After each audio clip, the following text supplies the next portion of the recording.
Doctor Umakant பேசுகிறேன். இன்றைக்கி பேசுகிறது என்னென்னா, சர்க்கரை வியாதியும் ப்ராஸ்டேட்டும் கிட்டத்தட்ட ரெண்டும் ஒரு போல் தான் ஃபீலிங் இருக்குது. இப்போ சர்க்கரை வியாதி வந்துருச்சுன்னா அடிக்கடி ஒன்றும் போகும். நான் சொல்லிட்டு நைட்டில் பகலில் எத்தனை தடவை போனாலும் ஒன்றும் பிரச்சனை இல்லை. நைட்டில் படுத்துட்டு போய் ஒரு 2 தடவை 3 தடவை 4 தடவை எழுந்துச்சி அர்ஜெண்ட்டாக ஓடுவாங்க. அப்போ அந்த டயபிட்டிஸ்காரங்களாம் வயசு எப்படி 50, 55, 60. காலோடு வரும்போது என்ன பண்ணுவோம், அவங்க பாவாடை புடவெல்லாம் நனைஞ்சு காலிலேயே யூரின் வந்து நைட்டு 1 மணி ஆகிடும். இந்த மாதிரி பிரச்சனை தூக்கத்தில் ஏஞ்சி பிறண்டுன்னா தூக்கத்தில் இருந்துச்சு ஏஞ்சி போகும்போது வர்ட்டிகோ மாதிரி ஒன்று ஸ்டார்ட் ஆகிடும் டயபெட்டிஸ்க்கு. அப்படி ஏஞ்சோடனே ஒரு தலை சுற்றுற மாதிரி இருக்கும். இந்த நேரத்தில் பாத்ரூம் போகணும், பட்டாலும் வழிக்கு விழுந்துடும். இது வந்துட்டு டயபெட்டிஸ்க்கு இருக்கிற உமனுக்கு. அதே மாதிரி வந்துட்டு ஆம்பளைங்க என்ன பண்ணுவோம்னா, இதே ப்ராப்ளம் தான் ஆம்பளைங்க டயபெட்டிஸ்க்கு. பட் ஆம்பளைக்கு ஒரு ஸ்பெஷல் என்னென்னா ப்ராஸ்டேட்டிஸ்ன்னு ஒன்று. அந்த பிளாடர் கீழே ப்ராஸ்டேட் கிளாண்டுன்னு ஒன்று இருக்கும். அது வீங்கிடும். ஏன்னா ஹார்மோன் இல்லாதனாலும் வயசானாலும் வீங்கிடும். வீங்கிட்டால் அவங்களுக்கும் இதே ப்ராப்ளம் தான். அவங்களுக்கு வயசு 70 இருக்கும், 60 இருக்கும். சுகர் இருக்குது இல்லை, அது வேறு விஷயம்.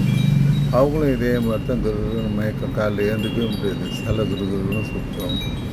நைட்டு 9 மணி 10 மணி 12 மணி 1 மணிக்கு வச்சு யூரின் போவோம். அப்போ வீட்லேயே லைட்டெல்லாம் ஆஃப் பண்ணிட்டு அவங்க தூங்கின்னு இருப்பாங்க. ஆனால் இவர் மட்டும் ஏஞ்சி தட்டு தடை மாதிரி பாத்ரூமில் போயிட்டு அங்கே போய் யூரின் போயிட்டு வருவார். சரி, யூரின் போகிறதுக்கும் தாராளமாக போதா அப்படின்னு பார்த்தா அந்த டயபெட்டிஸ் லேடிஸ்க்கும் இந்த ப்ராஸ்டேட் ஆளுக்கும் தாராளமாக ஃப்ரீயாக போகுதுன்னா போகாது. சொட்டு மொத்தம் கொஞ்சம் போயிடுவாங்க.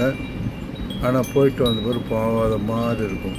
திருப்பி போவாங்க, திருப்பி வருவாங்க. அது அவங்களுக்கு ஒரு பெரிய எரிச்சல் ஆகிடும். நைட்டில் யாருன்னு சொல்ல முடியாது. அதே மாதிரி ஜென்ஸுக்கு வந்துட்டு அர்ஜெண்ட்டாக வரும்போது ஜட்டிலாம் நனைஞ்சு அவனும் காலோட ஒன்றும் போயிடும். இது பேர் தான் ஓவர் ஆக்டிவ் பிளாடர்னு ஒன்று. அது பிளாடர்னால் பிளாடரில் ஒரு 800 to 1500 ml யூரினை அது ஹோல்டு பண்ணும். அதுக்கு மேலே தான் மூளைக்கு கட்டளிடும். நான் 1500 ml பிளாடரில் இருக்கேன், என்ன பண்ணுறது? உடனே அது கட்டளிட்டோன்னு அது கீழே 2 யூரித்திர வால்வு இருக்குது. அது 2 வால்வு திறக்க கண்ட்ரோல் பண்ணும். அது வரைக்கும் அது கண்ட்ரோல் பண்ணாது. அதுக்கு மேலே என்ன பண்ணோன்னா அந்த யூரினை திக்காகிடும். 800 ml 1500 ml கரெக்டாக ஒரு 400 ml திக்காகிடும். நைட்டில் கொரட்டோடு தூங்கிறீங்கன்னு வச்சுக்கோங்க, நம்மளுக்கு சுகர் இல்லை, ப்ராஸ்டேட் கிளாண்ட் இன்ஃபெக்ஷன் இல்லை அப்படின்னா இந்த 800 ml-ம் 1500 ml கரெக்டாக 200 ml ஆகிட்டு காலையில் எழுந்துச்சுன்னா கான்சன்ட்ரேட்டாக திக்காக வரும். இது நார்மல். பட் இந்த டயபெட்டிஸ் லேடிஸுக்கும் ப்ராஸ்டேட் இன்ஃபெக்ஷன் இருக்கிறவங்களுக்கும் காலோட மூத்திரம் வரும். அது பேர் தான் ஓவர் ஆக்டிவ் பிளாடர். அப்படின்னா கொஞ்சோண்டு ஒன்றுக்கு, அது 800 இல்லை 1000 ml கீழே கொஞ்சோண்டு இருந்தால் கூட சரி, அந்த பிளாடர் வந்து அதிர்வாயிட்டு நேராக அந்த யூரின் பிளாடர்லேருந்து யூரினை வெளியேற்றும். அது பேர் ஹைப்பர் ஆக்டிவ் வித்தவுட் கண்ட்ரோல். ரொம்ப நோன்னையும் பிளாடர் ஆக்ட் பண்ணி வெளியே தெரியும்.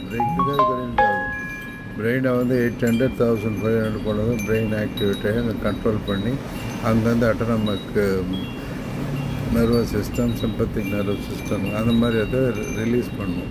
இது பிளாடர் ப்ராப்ளம்னு நம்ம ஓடியாந்துடும். இது பேர் ஓவர் ஆக்டிவ் பிளாடர்னு சொல்லுவோம். அதுக்கு என்ன பண்ணலாம்? ஒன்றும் பண்ண வேணும். ஃபஸ்ட்டு யூரினை வந்து இன்ஃபெக்ஷனுக்கு தான் பாருங்கள், ஆல்புமினுக்கு தான் பாருங்கள், அதாவது ப்ரோட்டீன், சுகருக்கு தான் பார்த்துக்கோங்க. அவங்க வந்துட்டு ப்ராஸ்டேட் இருக்குதுன்னு சொல்லிட்டு ஒரு ஸ்கேன் எடுத்து பார்த்துக்கோங்க. இது பார்த்துட்ட பிறகு நீங்கள் அது ஒன்றும் பேனிக் ஆகணும். இன்ஃபெக்ஷன் தான் ஒரு ஆன்டிபயோட்டிக் போகலாம், அதாவது யூரினரி ட்ராக்ட் இன்ஃபெக்ஷன் ஒரு ஆன்டிபயோட்டிக் போட்டோம். பட் அதெல்லாம் எல்லா டயபெட்டிஸ்க்கும் யூடிஐ இருக்கும், அது பிரச்சனை இல்லை. எல்லா டயபெட்டிக்கும் காலோட ஒன்றும் போகாது. சில டயபெட்டிக்கு ஏஜ்னாலையும் மசில்ஸ்லாம் லூஸ் ஆனதுனாலையும் பவர் கண்ட்ரோல் இல்லாதனாலையும் காலோடு வந்துடும். அவங்க வெளியே கூட போக மாட்டாங்க, கல்யாண வீட்டுக்கு கூட போக மாட்டாங்க. கல்யாண வீட்டுக்கு போகும்போது எங்கே பாத்ரூம் போது எங்கே கக்கூஸ்குதுன்னு போய்கினே இருப்பாங்க. அது மாதிரி அந்த யூரின் காலோடு வரத்துக்கு பயந்துக்கினே போயிடுவாங்க. ஏன்னா ஆப்ரேஷன் பண்ணுறாங்கன்னா அந்த ஆப்ரேஷன் இல்லை. அதனால் இவங்களுக்கு என்ன ஒரே வைத்தியம் அப்படின்னா மைரா smarts 50 milligram, MIRASMART, மைரா smart 50 milligram. Night 8 மணிக்குள்ளே சாப்பிட்ணும். 8 மணிக்கு மேலே தண்ணி எதுவும் கொடுக்கூடாது. 10 மணிக்கு அந்த மைரா ஸ்மார்ட் 50 மில்லிகிராம் போட்டு பார்த்தீங்கன்னா நைட்டில் ஒன்றுக்கு பழக்கம் வராது. ஏன் இதை ரொம்ப ஸ்ட்ரெஸ் பண்ணுற டயபெட்டிக்கும் அந்த ப்ராஸ்டேட் கிளாண்ட் இன்ஃபெக்ஷனுக்கு பாத்ரூம் போகும்போது பாத்ரூம் யார் வீட்டு பாத்ரூமும் அவ்வளோ க்ளீனாக தகன்னு சாமி ரூம் மாதிரி இருக்காது. எங்கன்னா பாசி இருக்கும், எங்கன்னா வழுக்கும், எங்கன்னா தண்ணி திறந்து விட்டு போயிருக்கும். எல்லாம் டைல்ஸ் தானே போடுறாங்க இப்போ டைல்ஸ் போனால் நேராக காலை அந்த மயக்கத்துலேயே காலை வச்சு அர்ஜென்ட்டாக ஒன்று போகும், சருன்னு வழிக்கணும் போய் அந்த டாய்லெட்டில் போயிட்டு இடிச்சுக்குவாங்க. ஸோ 99% ஆஃப் த சாவு 70 வயசுக்கு மேலே இந்த போன் ஃப்ராக்சர்லாம் கீழே விழுறதுனால தான். கீழே வந்து பின்மண்டை அடிப்பட்டுடும், கீழே வந்து இடுப்பு எலும்பு அடிப்பட்டுடும், கீழே வந்து முட்டி வலிப்படும். இந்த தொல்லையில் தான் 70 வயசு மேலே கஷ்டப்படும். அதே வயசாச்சு, இதுமாதிரி எலும்பு முடிஞ்சால் என்ன பண்ணுறது சொல்லு. அந்த ரொம்ப சூப்பர் ஆப்ரேஷன் வந்துக்குது, நீட் பிளேஸ்மெண்ட் ஆப்ரேஷன், இதெல்லாம் ஏமாத்துவது. அதுக்கும் பிளாட்டருக்கும் சம்மந்தம் இல்லை. எலும்பை கூடிடலாம், ஆனால் மூத்திரம் அப்போ கூட வந்துடும். அதனால் தண்ணியை குடிக்கிறத நைட்டில் கம்மி பண்ணிவிட்டு உங்கள் சுகர் மாத்திரையை போட்டுட்டு படுக்கும்போது மைரா ஸ்மார்ட் மாத்திரை 50 மில்லிகிராம் ஒன்று போட்டிங்கன்னா நைட்டில் நிம்மதியான தூக்கம் வரும். நைட்டில் ஏஞ்சி ஒன்றும் போக மாட்டேன், அடிப்பறவர் சந்தோஷம் இல்லை. உங்களோட குறைய வேறு யாருன்னா சொன்னாலும் வெக்கப்படுவீங்க. அவங்களும் அதை பற்றி கேட்க மாட்டாங்க.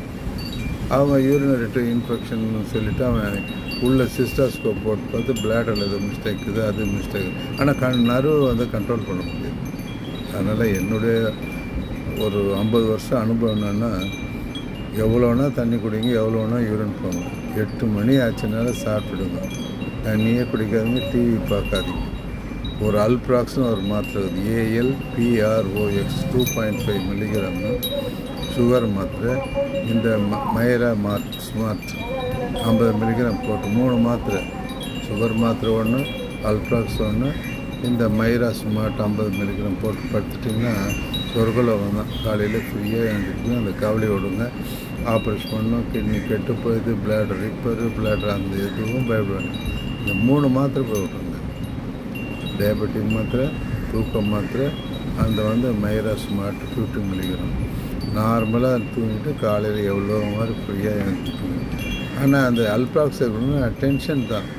காலையிலேருந்து எல்லா வேலையும் நீங்களே செய்கிறீங்களா, அதில் படுக்கிற நேரத்தில் சீக்கிரம் படுக்க முடியாது, எல்லாத்தையும் டென்ஷன். அதனால தான் அந்த அல்ப்ராக்ஸ் நீங்கள் சாப்பிட்டே ஆகணும். 50-60 வயசு ஆச்சுன்னா அடிக்ஷன் ஆகினாலும் சும்மா 10 வயசில் குழந்தை கொடுத்தா அடிக்ஷன் ஆகலாம்.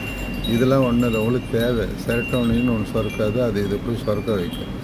அதனால் மக்களே, உங்களுக்கு வந்து சொட்டு மூத்திரம், அர்ஜென்சி மூத்திரம், எமர்ஜென்சி மூத்திரம், கண்ட்ரோல் பண்ணாத மூத்திரம், ஓவர் ஆக்டிவ் பிளாடு மூத்திரம், காலோடு வந்துடுது கையோடு வந்துடுதுன்னு சொல்கிறவங்களுக்கு ஒரு வரப்பாகாதும் சுகர் மாத்திரை, அல்ப்ராக்ஸ் மாத்திரை, அந்த மைரா ஸ்மார்ட் 50 மில்லிகிராம் 8 மணிக்கு போட்டு கம்முன்னு படுத்து நைட்டோட தண்ணி குடிக்காதீங்க.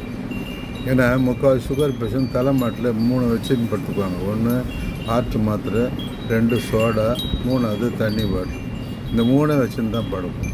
அது அவங்களுக்கு பயம். இனிமேல் பயம்னே வேணாம், பயந்தே இருக்க வேணாம். காலையிலேருந்து குடித்த தண்ணி போதும். நைட்டில் நீங்கள் யூரின் போகவோ திருப்பி தண்ணி தாக எடுக்கும், திருப்பி குடிப்பீங்க, திருப்பி போவீங்க, திருப்பி வருவீங்க. அதனால் இந்த 3 மாத்திரை போட்டு ஹாப்பியாக சந்தோஷமாக நைட்டில் யூரின் போகும்போது ஹாப்பியாக இருங்க. நன்றி, வணக்கம்.